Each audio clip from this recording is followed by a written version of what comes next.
Self-care is critical to supersizing and growing your business. Sharon Horne-Ellstrom here. Our idiom to coincide with today's paradox is self-care, or to care for something, someone, yourself, particularly in this particular idiom's case.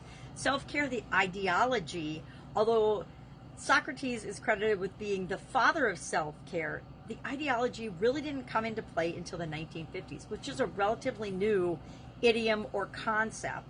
And it comes from the medical community, and they started to teach and share that the person or the patient, as medicine started in the 1950s to become more person or patient centric instead of just scientific medical field professional, I guess, the medical and educational focused type of medicine.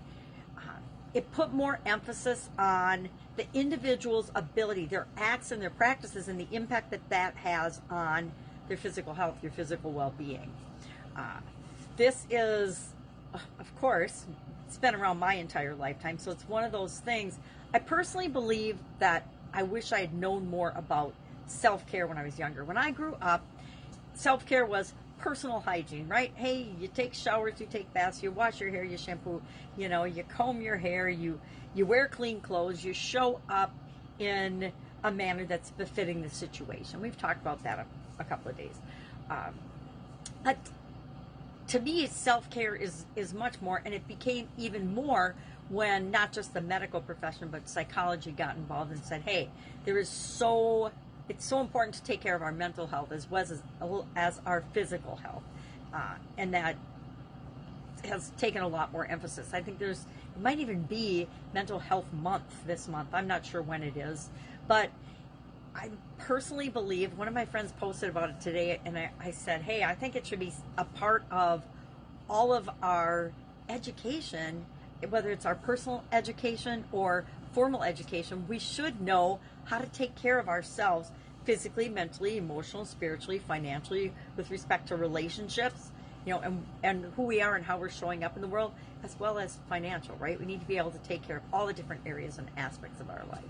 And self-care is a part of that. Now, today's paradox for the annual challenge is a little bit of a different twist on the one that I'm more familiar with, which is what I call the care paradox. The care paradox, according to this author that I got this list from for the challenge for this month, says the less you care about other people, the less you care about yourself.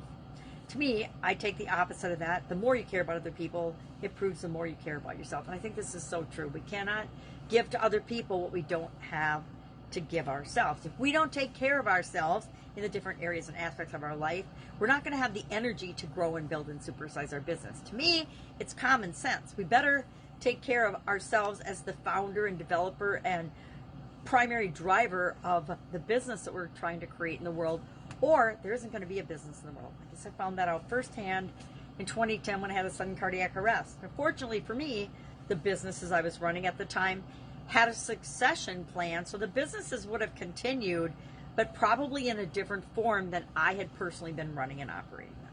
So we need to take care of ourselves in order to create what it is that we want in our life, because if we're not taking care of ourselves, we're not even going to have a life to worry about creating a business or impacting the world or having the experiences we want to have over here on the planet.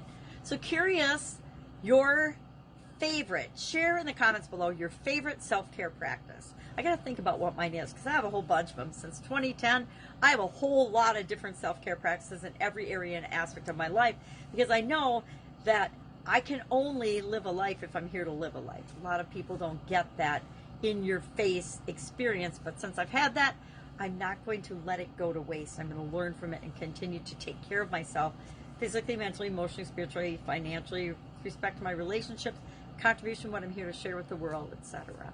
So share your favorite self-care practice in the comments below, and I will be with you tomorrow with another idiom that's related to the day's paradox. Don't know what it is yet, but I will look at the list and create that later. Any questions, hit me up. Otherwise, I'll be with you tomorrow. Bye. Go take care of yourself.